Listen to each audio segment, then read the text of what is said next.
I never thought that the beggar asking for food on the street would be my husband who'd been dead for 10 years. He was once the top Air Force pilot in America, and now he's just a homeless man with nothing. When I saw the honor medal he was once so proud of hanging on that beggar's chest, I froze in disbelief. Just as I was about to recognize him, my boyfriend suddenly showed up and interrupted me. He was a high-ranking officer, and that beggar used to serve under him. He ripped the man's badge off his shoulder and coldly accused him of being a thief. That's when I noticed the beggar's leg was crippled, but my boyfriend still stepped on him without mercy.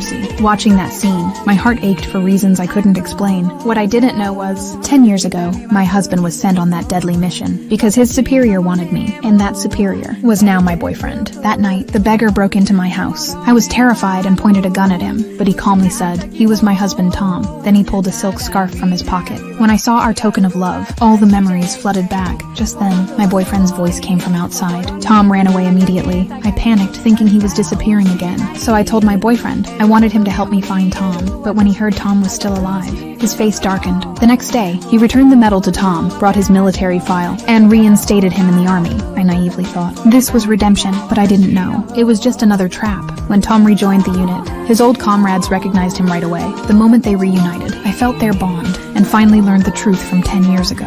That mission had been a setup. The colonel wanted Tom dead to have me, so Tom decided to fight back. At the next military banquet, he shaved his beard, stood tall, and walked into the hall. I froze in place. He was still the man I loved. Only his eyes had grown older. My hands trembled. Everyone else went silent, because they all knew I was now the colonel's girlfriend, and once Tom's wife. The air turned heavy. I made an excuse to leave the room, trying to calm myself down, but my hands kept shaking. He followed me to explain, but I couldn't hold back my anger. Explain what?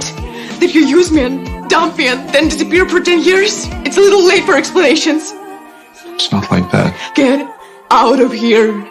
He sighed and finally told me everything about the betrayal and how he barely survived, but never dared to come back to me. Hearing it all felt like my heart was being torn apart. Yet I still believed him because through all these years, my love for him never faded. When we returned to the banquet, Tom exposed the colonel's crimes in front of everyone, but the colonel denied everything. He even ordered his men to search Tom, accusing him of being a spy. I was terrified and could barely stand. Tom turned to his friend to testify for him. At first he hesitated, but in the end, conscience won. He stood up and told the truth. The so-called classified file was the mission order signed by the colonel himself.